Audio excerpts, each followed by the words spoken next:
In this video, I'm going to show you an options trade setup we had in JP ticker JPM, that resulted in an 80% gain literally in 2 trading days. JPM rallied up to a major resistance area and implied option volatility was extremely low, so we bought just a basic debit bearish put spread looking for a reverse back. I'm Scott Bauer, and I'm here to help you become a better options trader. Let's dive in. All right, everybody, thank you so much for joining me here. I want to show you exactly what we did in JP really just taking advantage of looking at the charts, seeing a big area of resistance, and then finding out the appropriate option strategy to put on. So if you look at this area up here, okay, look at that resistance. Look at that resistance. That's right around 142.5 to 143 area. Basically, we've got 1, 2, 3, 4, 5 times here. So when JP popped up here again, that was my trigger. I wanted to do something to have a short delta position. Now, implied volatility was really cheap. This was after earnings, so volatility really cheap. So what I looked at was what was the expected move going out to just regular May expiration. And with the stock at 142.5 or so, where we put the spread on, the expected move was about $5.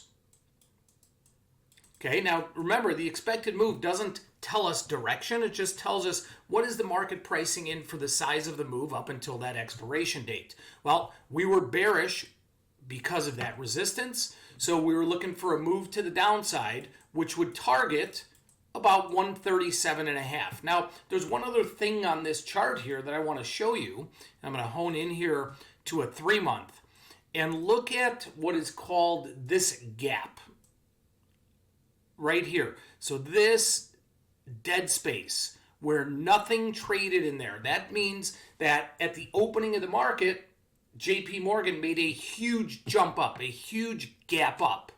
So we also look at these gap fills at something where at some point they're going to get filled. The stock will retrace back down in this case, or if the gap fill was the other way around to the downside, the stock would retrace back up. So the gap here is 138.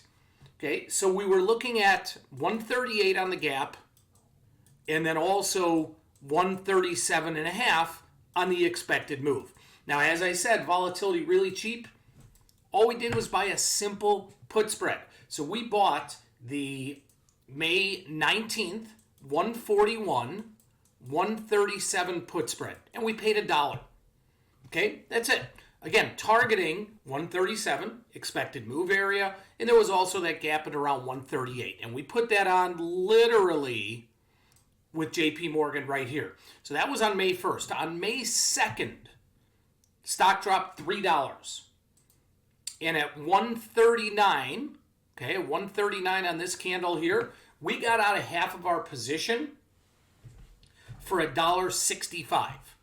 Okay, so we were in at $1, bought the spread for $1, out half at $1.65. We then put in both a remainder exit signal and a stop exit signal. The stop was in there just in case JP, started to move up. We wanted to protect our profits.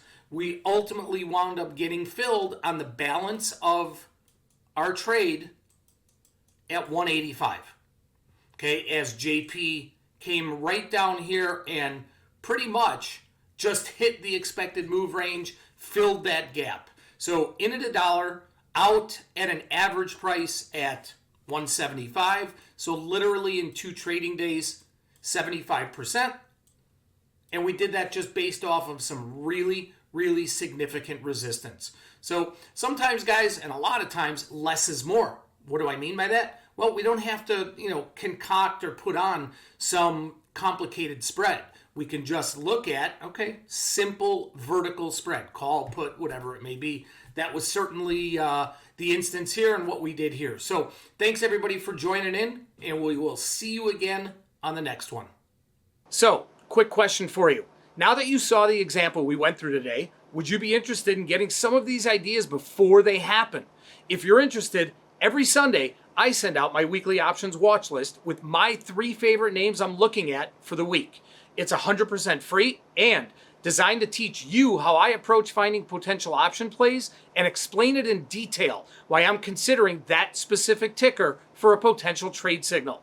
There's no better way to learn how all this stuff works than by using real, live examples. You can subscribe to my weekly watch list for free by clicking the button somewhere near this video or in the description.